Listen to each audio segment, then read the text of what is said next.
This is an amazing place, just off the A9, just near Inverarmond roundabout. Now you can't miss this. You take the turn off just before you go over the Destiny Bridge. But what a great place. Charging points, parking and everything. I used to walk my dog here, there was nothing but fields. And we're going to walk into that field, which will take us down to the River Tay. And we'll have a look at the Tay and I'll tell you what we're going to be doing in this episode. This field is where Bertha Roman fort was. It was established as part of the Gask Ridge frontier. Now there's nothing left of the fort really. It's been ploughed out.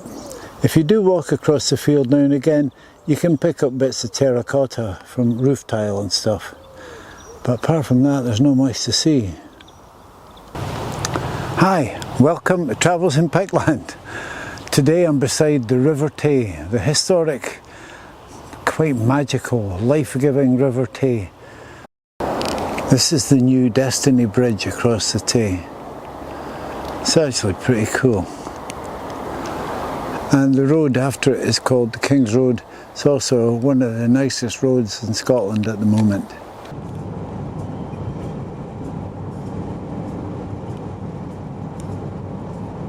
The River Tay, the beautiful River Tay.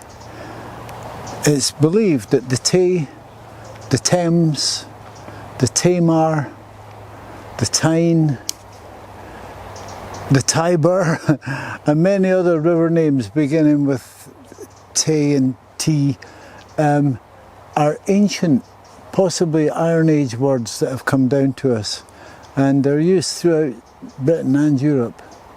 So there you go, just a wee bit of useless knowledge for you. Anyway, I'm going to move on up the Tay and we're going to look for this historic place further up. So I'm very close to being underneath the new Destiny Bridge. Now there is a story that the Romans had a bridge over the Tay back there at Bertha Roman fort because the river wouldn't be fordable all the year round. And I read reports that large pieces of worked wood, like massive planks, had been seen in the Tay in the 1700s. And it was marked as a Roman bridge on a map that I saw, but there's no evidence to prove it. Nothing at all, and you would have thought maybe something would have turned up when they were building the new Destiny Bridge, but sadly no, nothing. So we don't know.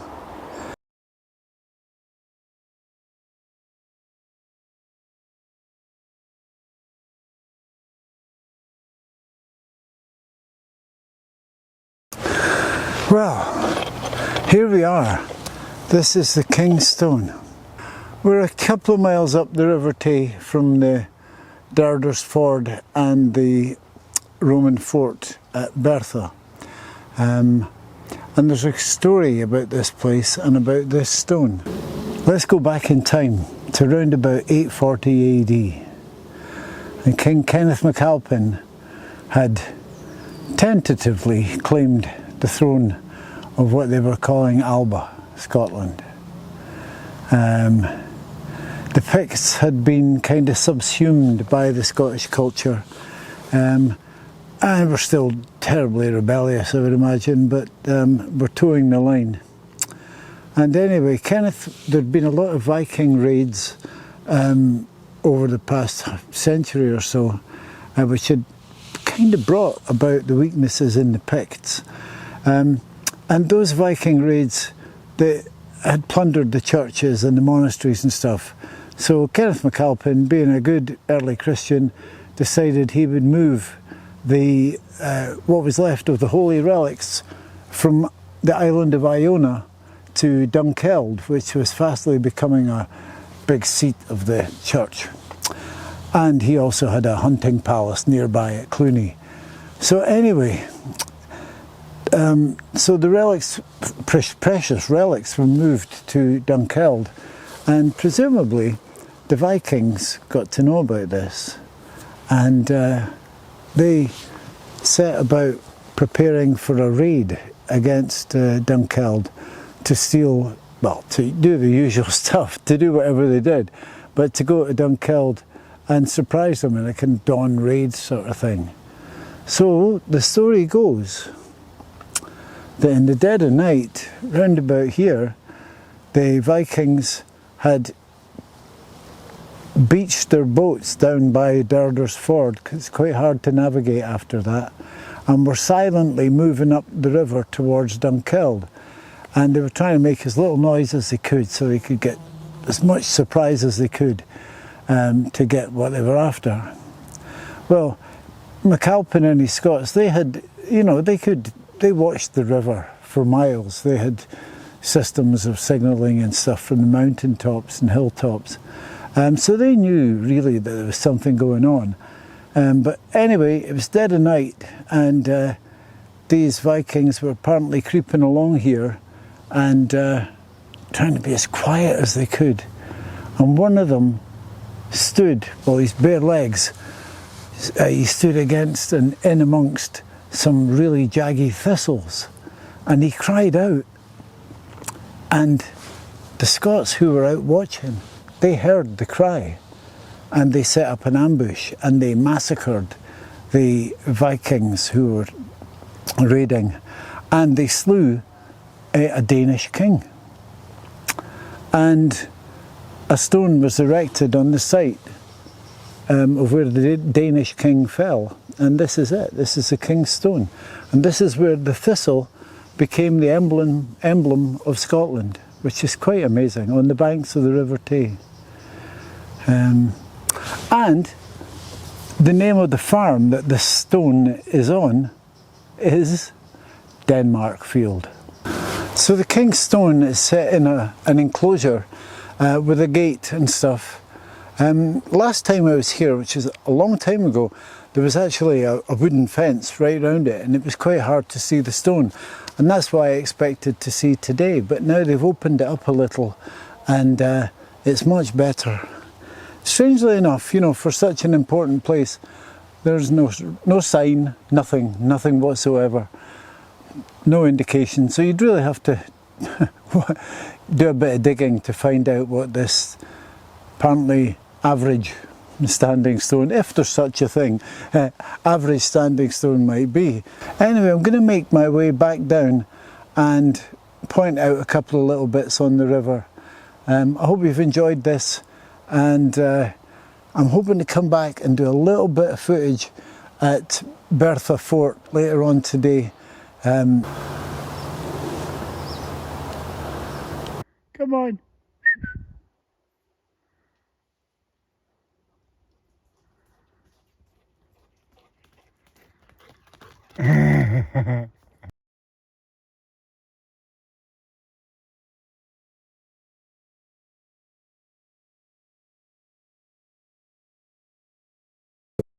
Well, that's the fishing bothies across the Tay. If we look, we can see there's a guy wading. I'll try and zoom in. I don't know if we'll catch it. No, I'm on full zoom just about. There he is. There's a fella out there wading on the river. So he's got big thigh boots on and he's out there. But this is really low for the River Tay. And he'll be paying absolute top dollar for salmon fishing here.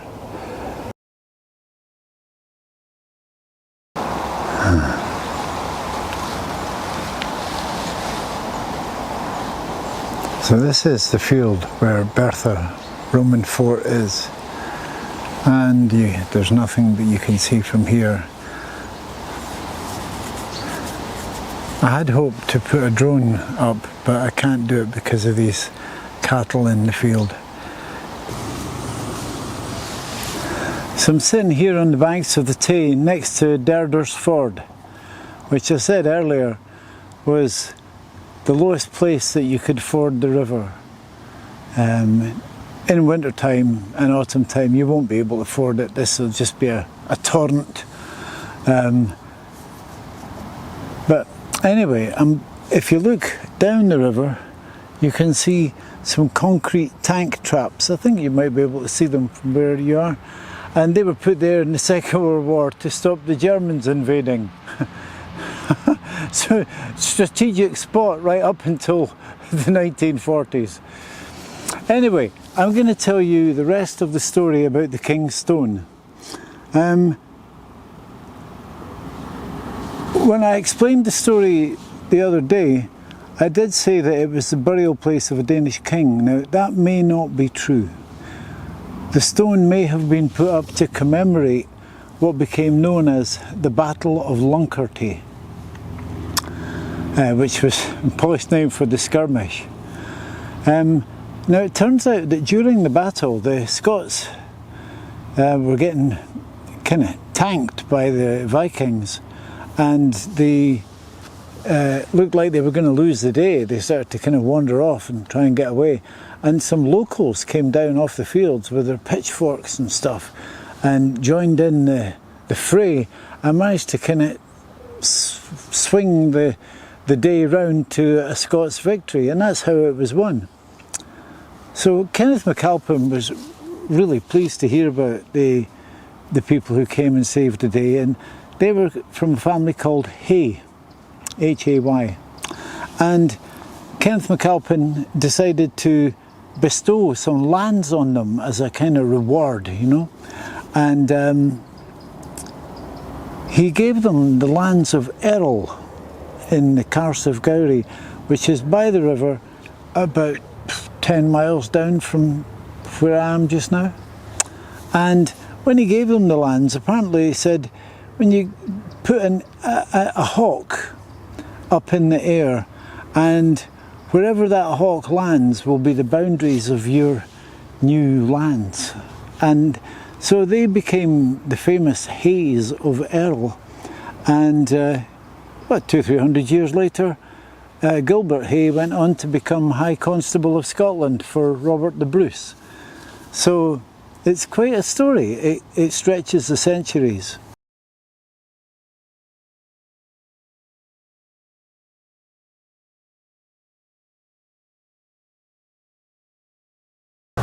And there's the hog stain in somebody's garden.